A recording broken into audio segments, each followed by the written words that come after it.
Drew Brees back with us here on Tiki and Tierney. Drew, how are you today, buddy? What's happening? I'm good. How you guys doing? Okay. We are fantastic. Don't listen to my co-host, Drew, by the way. we know how Sean is. Sean just likes to kick the tires on almost everything. You know, when you think about your career how long you've been doing this, how long are you going to do this? I mean, I feel like you came in with me, and I've been retired for 10 years. What was your first year? 1997 was my first year. You were a couple years after, but you know what I mean. I feel like I played against and with you for most of my career, and you're still kicking. I was like this with my brother as well. He played 16 years. You're still going, man.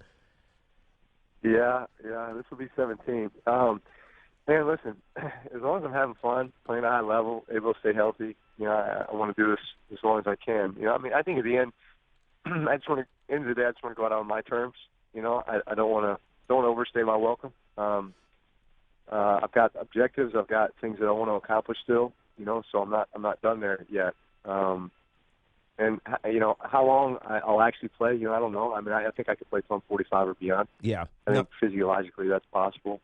I think with what we know now, with diet and nutrition and recovery and all those things, we could get our bodies, prepared and able to do that for well into our 40s. But I think the desire has to be there and the commitment, to play this game at a high level at the quarterback position. I mean, you have to invest so much of yourself into the game, not just during the season, but in the off season. And so I think as long as I continue to enjoy that process, then I know that, my heart is 100% in this and wanting to win a championship. I mean, that's at the end of the day, that's really all I am in search of. Because that's once you taste that, that's all you want again. And I love the locker room. I love being around the guys. I love the game. I love our coaches and our system. But at the end of the day, we have a job to do. We have an objective. Yeah, and of course, and that's to get back to a championship. You guys won in 2010, and I remember I was having these conversations with myself as I was thinking about retiring, and ultimately did. Man, how close are we going to be? And I didn't think we were close. Obviously, they won the next year, which was bad calculation on my part. But when you think about your Saints team and the issues that have plagued it, mostly defensive over the last few years, how close are you to getting back to that Super Bowl? Because I think it's a fear of a lot of players. You go once, maybe you win or lose, whatever it is, and then you never get another opportunity. Yeah, I mean, listen, it's so hard to get to that point, to get to that final game. I mean, there's so many good teams, there's so many good players, there's so many things that have to happen where then the ball just bounces your way. But I do think there's a level of expectation, and there's a level, that you just do things consistently, that puts yourself in a position to be there, and I think you just put the odds in your favor in that way. I mean, I think we all look at New England and what they've been able to accomplish since Brady and Belichick have been there, with the number of conference championship games they've been to and the number of Super Bowls they've played in. I mean, it's truly remarkable, especially in this day and age when there's so much turnover from year to year with each team. But to build your team each year with a certain level of expectation and just the way that you operate, if guys come in understanding what those expectations are and being able to fulfill them, then man, you're in a position every year where, man, a few things go your way, and then all of a sudden you're playing that conference championship game. You have an opportunity to go to the Super Bowl and win it all. So that's what we're seeking. It's funny. It's really not that different from the big dance, and we get ready for the Final Four this weekend. There's just, you got to be healthy, you got to get hot, you got to have the right matchups. I mean, I don't want to say that it's totally random because I think that discredits teams that win championships, that build it the right way, and there's obviously a vision, and you got to really do things well to get the position to win a championship. But there is an element of randomness to it, and this kind of I thought was random to me here, Drew. Maybe not to you. And Tiki and I were surprised when Brandon Cooks was dealt. You mentioned the Pats before. I mean, this kid can move. There's no doubt. And I know that Michael Thomas has played very well. He's worked out nicely for you guys. But what caught me off guard, it seemed as if a lot of the guys in the wide receiver room weren't really too happy or weren't really too sad, I should say, to see him leave. Did you sense a little division, a little friction between the wideouts? Because it certainly came across that way, Drew. No, I think things were blown out of proportion. I think that unfortunately with social media and just with the media in general, I think there's times that speculation is made and all of a sudden people believe that that's fact and that's not the case, or maybe there was a tweet or something on social media that was perceived the wrong way.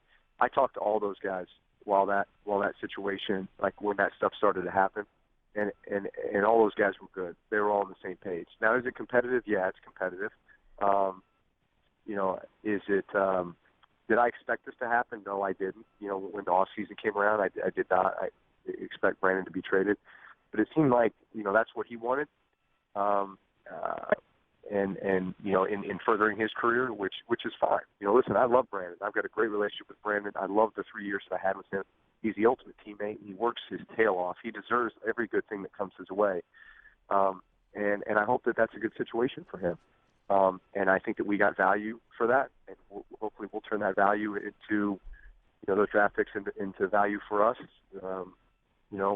Even if it's not another offensive player, it might be a defensive player. But bottom line is, life goes on, and our offense will turn on, and that's just those touches have to go somewhere. So they're going to go to the rest of the wide receiver room. They're going to go to Ted Ginn Jr., who we just signed. They're going to go to Kobe Fleener. They're going to go to the running backs. So that's we constantly evolve as an offense depending on who we have in the system here.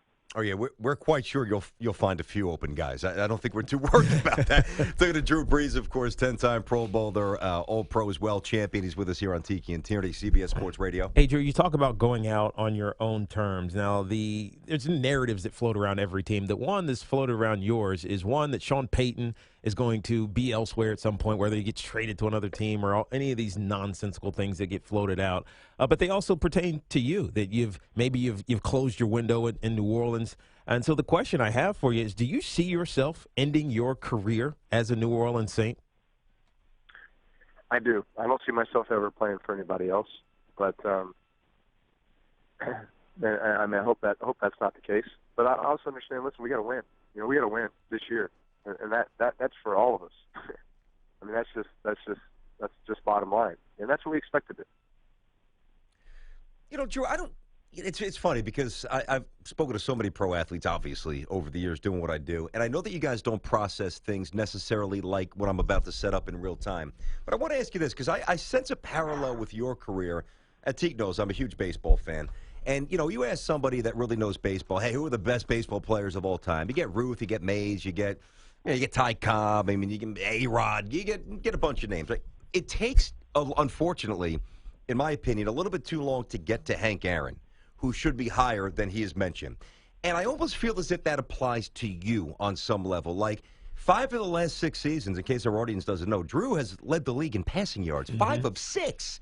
I mean, I almost feel like it takes people maybe 2 or 3 names too long to get to where you should naturally reside, amongst your peers and the great players of the game. Do you sense that? Do you feel that? And do you care? No, I don't care. I don't care about that right now. I mean, I'm so laser focused on what I want us to accomplish as a team. But I think at the end of the day, part of what makes you a great player is being available for your team. Mm-hmm. Not only just what you do on the field and being productive, but available as a leader and in the locker room and just being there for guys. And making sure they know how much you have invested, how much you care, but also being consistent in everything that you do. And that's what I've always tried to do with my production is I want guys to know exactly what they can expect out of me when they pull into the facility every day and at the end of the year when they look at the record or they look at the stats or whatever they're looking at, is that they know exactly what they're going to get out of me every time. And if I know I've accomplished that, then that's part of what I set out to do. I say the same thing, Drew. To me, greatness is consistency. He says it all the time. You're there every day, every weekend. If they can count on you, then you have a chance. Like me as a radio partner. That's what he's really saying, Drew. Exactly. Drew, I asked you the question about, do you see yourself finishing as a Saint? Do you see Sean Payton staying there for the foreseeable future? Yeah, I do. But again, it's we all understand the nature of this business. Yep. And it is you got to win. You got to win, and there's a great sense of urgency for us right now. I mean, I don't even need to state that point. You know, the last 3 seasons we have not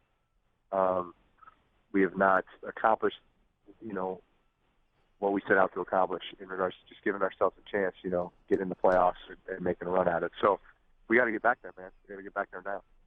Talking to Drew Brees with us. Drew, of course, the great Saints quarterback, and he's with us here on Tiki and Tierney. Now, Drew, I see this new ad campaign that you're in for Verizon, and I love this, being a geek and an MIS major at UVA and studying technology. You are helping kids open their eyes to the possibilities of STEM, which is science, technology, engineering, and math. Tell us a little bit more about this campaign and the hashtag We Need More. Yeah, this is a great campaign that Verizon created, who's been a great partner of mine for the last 10 years and collaborated on a lot of things. But this is one of my favorite because there's a great need here, and that need is for kids to be interested in, passionate about, and get the education for the fields of STEM, science, technology, engineering, and math. You know, there are 4 million of these types of jobs that are going to be available in the near future for these kids. And this is what drives our society. It's also part of what drives the game of football or any professional sports. I mean, think about the science, technology, engineering, and math that goes into the game of football.